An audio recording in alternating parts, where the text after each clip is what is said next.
Hi hello నమస్తే welcome to Telugu one health channel. So ఈరోజు మనం తీసుకున్న టాపిక్ ఏంటంటే అసలు ఎంత హెల్తీగా ఉండాలి, ఎలాంటి ఆమెకు వచ్చే కాంప్లికేషన్స్ అన్నిటికీ రీజన్స్ ఏంటి, ఎలాంటి జాగ్రత్తలు తీసుకోవాలనే విషయం కోసం మనం మాట్లాడుకోబోతున్నాం. సో ఈ టాపిక్ కోసం ఇంకా మనకి క్లుప్తంగా వివరించడానికి మనతో పాటు సీనియర్ గైనకాలజిస్ట్ డాక్టర్ ఎల్ జయంతి రెడ్డి గారు మనతో పాటు ఉన్నారనమాట. నమస్తే మేడం. నమస్తే అమ్మా. సో మ్యామ్ చెప్పండి, అంటే నేను స్టార్టింగ్లో చెప్పినట్టు ఒక ఇల్లు బాగుండాలంటే ఖచ్చితంగా ఇంట్లో ఉన్న విమెన్ చాలా హెల్తీగా ఉండాలి, ఆ ఉంటేనే అందరూ హ్యాపీగా ఉంటారు అనేది. అసలు విమెన్ హెల్తీగా ఉండాలి అంటే ఎలాంటి, అంటే ఏ దశల్లో ఎలాంటి ప్రికాషన్స్ తీసుకోవాలి, ఎలాంటి ఆహారం తీసుకోవాలి హెల్తీగా ఉండడానికి? ఇది చాలా ఇంపార్టెంట్ టాపిక్. తప్పకుండా ఒక కుటుంబం హెల్తీగా ఉండాలి అంటే అందులోని స్త్రీలు చాలా హెల్తీగా ఉండవలసిన అవసరం ఉన్నది.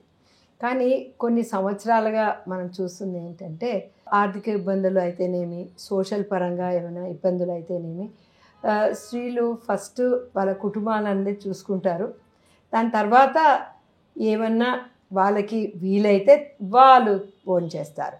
ఫర్ ఎగ్జాంపుల్ ఏమైనా నాన్ వెజిటేరియన్ ఉంది అనుకోండి, ఇంట్లో ఫస్ట్ మిగతా వాళ్ళందరికీ పెడతారు, పిల్లలకి హస్బెండ్కి అంతా చేసిన తర్వాత ఏమైనా మిగిలితే వాళ్ళు తీసుకుంటారు.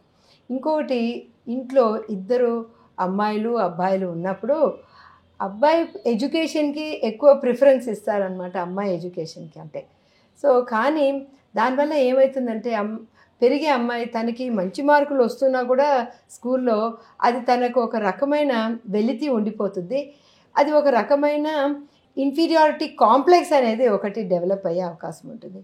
దానివల్ల తన లోపల కూడా ఒక రకమైన కోపము, యాంగరు, సొసైటీ మీదనే యాంగరు, అలాగే ఉన్నప్పుడు వాళ్ళు ఎప్పుడు కనుక బయట ప్రపంచంలోకి వెళ్ళిపోతారో వాళ్ళకి ఈ విత్డ్రాల్ సిమ్టమ్స్ లాగా అనమాట.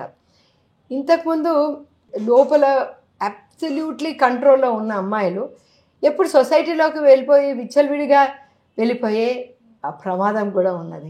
సో దీన్నే మేము ఏమంటామంటే it's something like withdrawal symptom, rebound tenderness అంటాం అనమాట.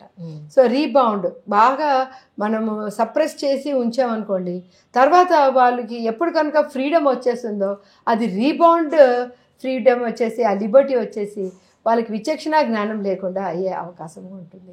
సో అందుకోసమనే మన చిన్నప్పటి నుంచి అమ్మాయిలని అబ్బాయిలని వివక్షత చూపించకూడదండి. ఆ వివక్షత చూపించినప్పుడు ఏమవుతుందంటే ఇద్దరికీ ఏదో పర్సనాలిటీ అయిపోతుంది. 16 సంవత్సరాల వరకు ఒక అమ్మాయి అన్నా అబ్బాయి అన్నా వాళ్ళ యొక్క పర్సనాలిటీ డెవలప్ అయిపోతుంది. 16 సంవత్సరాల తర్వాత చాలా చాలా కష్టపడాలి మన పర్సనాలిటీ మార్చుకునేదానికి.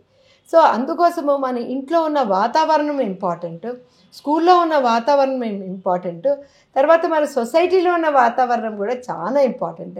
సో ఇది అన్నీ కూడా చిన్నగా చిన్నగా మనం బీజాలు వేసుకుంటూ వెళ్తున్నాము. అమ్మాయిలు కూడా బాగా చదువుకుంటున్నారు, వాళ్ళు కూడా ఉద్యోగాలు చేస్తున్నారు. ఇది మంచిదే, కానీ మనము దీన్ని ఇంకా ఎంకరేజ్ చేయవలసిన అవసరం ఉంది. ఇప్పుడు విమెన్కి కూడా పార్లమెంట్లో కూడా వాళ్ళకి 30% వచ్చేసింది రిజర్వేషన్. అంతకుముందు వస్తుంది అన్నారు, కానీ ఇప్పుడు వచ్చేసింది వాళ్ళకి. సో అలాగా మీరు చిన్నగా వాళ్ళకి చేయూతనిచ్చేస్తే డెఫినెట్లీ వాళ్ళు పెద్ద పెద్ద హైట్స్కి రీచ్ అయ్యే అవకాశం ఉంటుందండి. Super ma'am, thank you so much. Welcome అమ్మ.